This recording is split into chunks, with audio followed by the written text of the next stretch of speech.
बघा काय मस्त अशी तर्रीदार झणझणीत चमचमीत विदर्भ स्पेशल नागपूर सावजी स्पेशल तवा पाटवडी तयार झालेली आहे।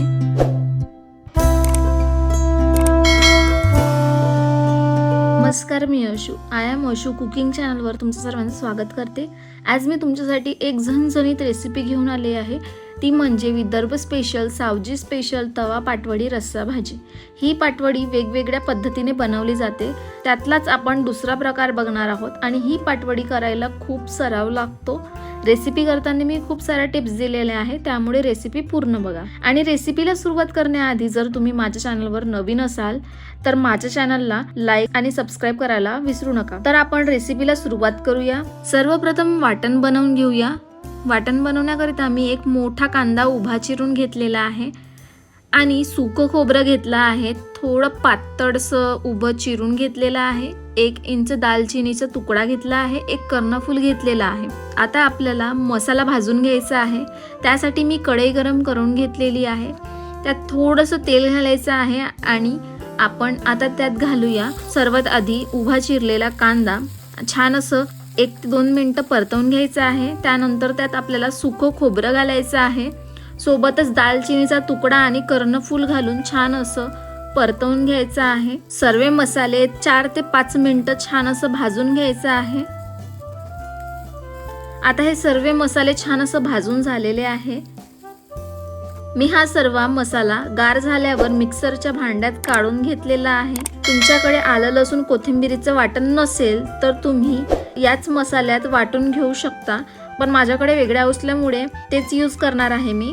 आता या मसाल्याला मी वाटून घेणार आहे। आता वड्याकरिता सर्वप्रथम मी इथे एका बाउलमध्ये 2 वाटी बेसन घातलेला आहे। त्यात आपण पाव चमचा आलं लसणाची पेस्ट घालूया, अर्धा चमचा तयार केलेलं वाटण घालूया, सोबतच सुके मसाले घालायचे आहे, अर्धा चमचा तिखट, अर्धा चमचा हळद, चवीनुसार मीठ, थोडीशी कोथिंबीर घालून मिश्रण एकजीव करून घ्यायचं आहे आणि थोडं थोडं पाणी घालून त्याला स्मूथ बॅटर बनवून घ्यायचं आहे। आता तवा गरम करून घ्यायचा आहे आणि त्यावर तेल लावून घ्यायचं आहे। आता हा बॅटर तव्यावर स्प्रेड करायचा आहे, छान जशी मी करत आहे। आणि आता काटाला छान असं तेल लावून घ्यायचं आहे। आता काट सुटलेले आहे, काट सुटले की त्याला छान असं फोल्ड करून घ्यायचं आहे।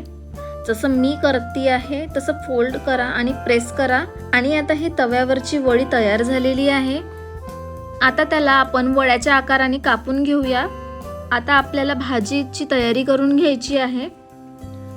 याकरिता मी आधी कढई गरम करायला ठेवलेली होती, यामध्ये आपण टाकूया 1 वाटी तेल। तुम्ही तुमच्या आवडीप्रमाणे कमी जास्त घेऊ शकता। भाजीला जेवढं तेल लागते तेवढं घालायचं आहे। तेल गरम होऊ द्यायचं आहे।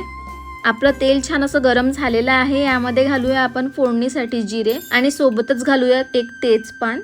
मी इथे कांदा बारीक चिरून घेतलेला आहे, ते आपण त्यात घालायचं आहे। इथे आपण जो पाटवडीचा प्रकार करत आहोत तो खूप वेगळा आहे।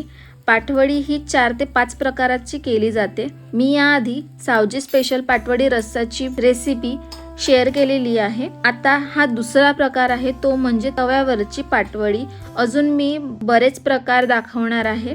जर तुम्हाला सावजी स्पेशल पाटवडी रस्साची रेसिपी हवी असेल तर मी डिस्क्रिप्शन बॉक्समध्ये लिंक दिलेली आहे, तुम्ही बघू शकता। सर्व प्रकार हे पाटवडीचे चांगले लागतात, फक्त पद्धत जी आहे ती करायला कठीण आहे आणि ही रेसिपी माझ्या आईची आहे। कांदा छान असं परतून झालेला आहे। आता यामध्ये आपण घालूया 1 चमचा आला लसूण कोथिंबीरीचं वाटण। आता हे छान असं परतवून घ्यायचं आहे। आता यात आपण घालूया कांदा खोबऱ्याचं केलेलं वाटण। हे सर्व छान आपल्याला मिक्स करून घ्यायचं आहे। 2 ते 3 मिनिटं मी छान परतवून घेणार आहे।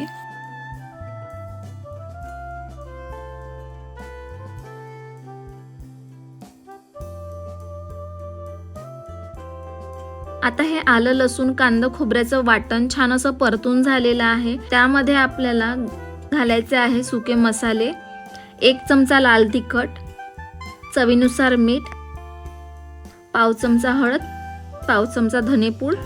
आता हे सर्व सुके मसाले जे आहे ते छान असं आपल्याला परतवून घ्यायचे आहे। आता त्यात आपल्याला एक बारीक चिरलेला टोमॅटो घालून छान असं परतवून घ्यायचं आहे आणि याला छान असं तेल सुटू द्यायचं आहे। आता हे मसाले छान असं परतवून झालेले आहे। यात आपल्याला घालायचं आहे 1 ग्लास गरम पाणी आणि छान असं मिक्स करून घ्यायचं आहे। तुम्हाला जेवढा रसा हवा असेल तेवढा तुम्ही रसा बनवू शकता। तुम्ही बघू शकता असं पातळ ठेवलेला आहे मी रसा। आता या रस्याला उकळी आणायची आहे। याला आपण झाकून मध्यम गॅसवर ठेवायचा आहे। तुम्ही बघू शकता रस्याला छान अशी उकळी आलेली आहे। आता यात आपल्याला अर्धा चमचा सावजी काढा मसाला घालायचा आहे आणि सोबतच घालायची आहे कोथिंबीर।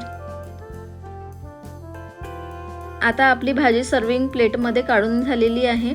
तुम्ही बघू शकता काय मस्त अशी चमचमीत दिसत आहे। अशा प्रकारे आज आपण सावजी पद्धतीने बनवलेली तवा पाटवडीचा रस्सा भाजी बघितलेली आहे। रेसिपी कशी वाटली नक्की कमेंट करून सांगा। पुन्हा भेटूया अशा चमचमीत आणि नवीन रेसिपी सोबत। तोपर्यंत थँक्यू।